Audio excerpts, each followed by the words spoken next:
Straight on into this.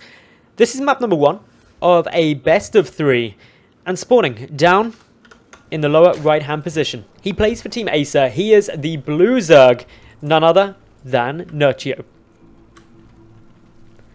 And his opponent up to the top left, the red Protoss playing for Vega Squadron. It is DmC.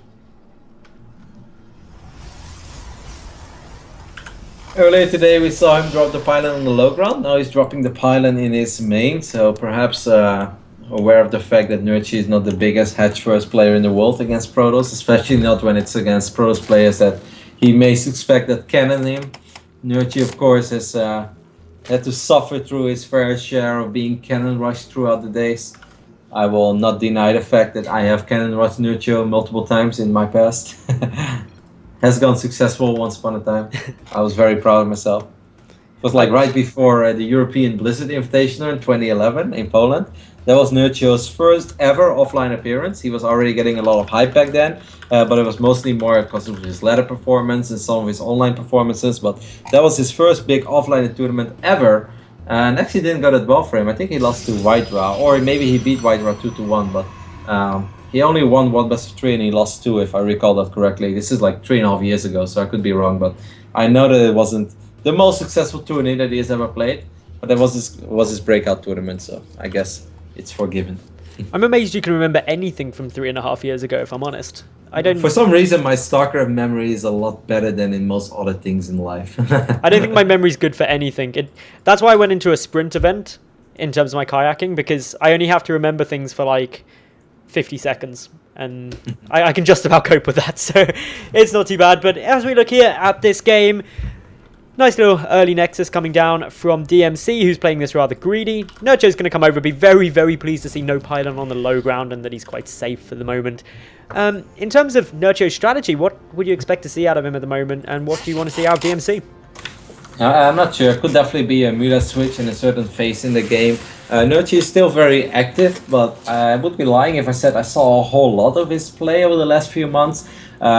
He's not really the player that goes to all those international events. Nerchio kind of picks his events, you know, the ones where he thinks he has a realistic shot at doing well, that's where he goes. And of course, you know, if it's a small European tournament, he will always be there. But he's not really going to the DreamHack when there are like 28 Koreans signing up. He doesn't really do that. He opened up with 6 Zerglings, and he's actually going to run straight into the main base. The Zealot is almost out, but there should be a small chance for Nerchio to pick off 1 probe, maybe even 2. 2 would be awesome, but 1 is already very acceptable. He should be able to be irritating for a while as well. He's got the 2 links down in the natural base, so there's a probe there that he can do a little bit of annoyance with. 3 worker kills already, may even get a 4th one here. Yeah, 1 probe is very low as well. That's working on that extractor, or that mining off that extractor.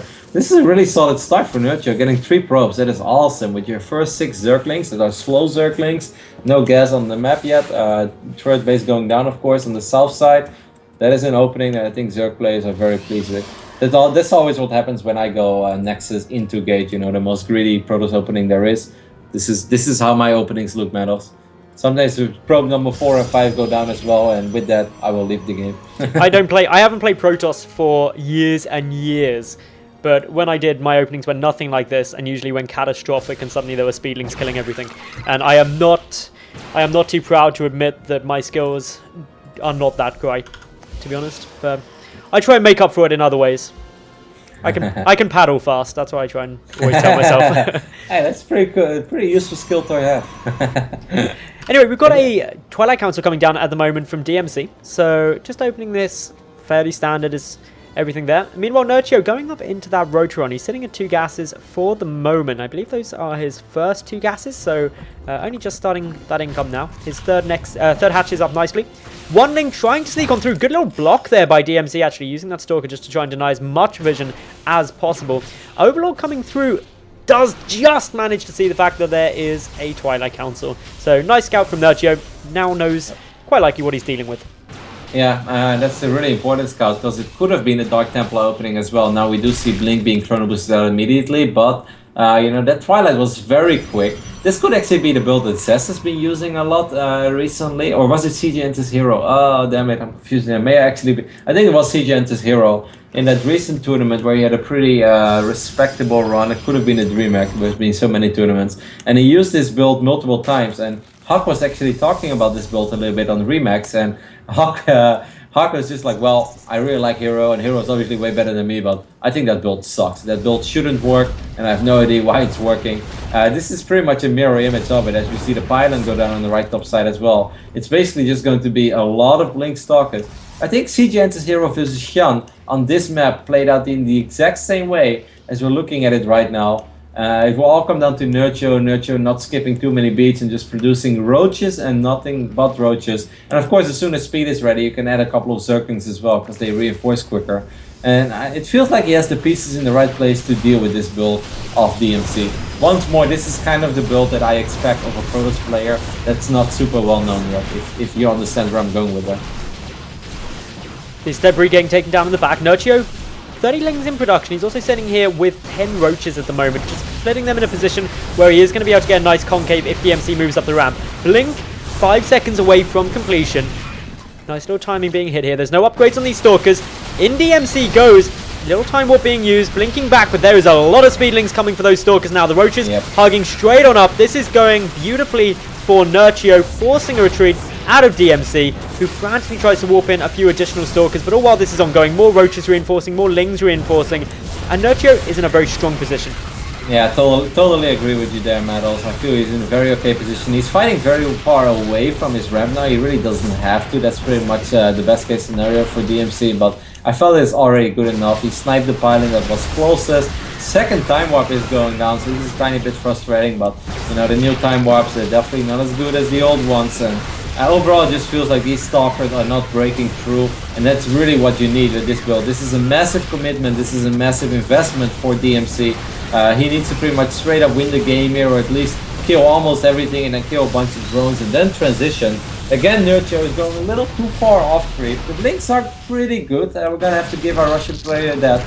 Snipes a queen there as well, but I still feel that Nerchio is in an okay-ish position. The thing with Nerchio is he keeps extending out quite a long way, which is actually giving DmC the opportunity to stay in this fight. His blinking is doing a really nice job. He's keeping these Stalkers up as long as possible, maximizing their efficiency. And the roach count is not as healthy as it was. The ling count is also completely tumbled. Stalkers are now outnumbering roaches 19 to 9. Yeah, there are like 9 or more roaches or so in production. If all of those roaches are here, then Nerchio would be fine, but is DmC slowly but steady making this work? Of course, he lost the mothership core, so he doesn't have high ground vision anymore, so it's really important that he somehow keeps control of it, and he pushes Nerchio back for now, so he will once more have high ground vision.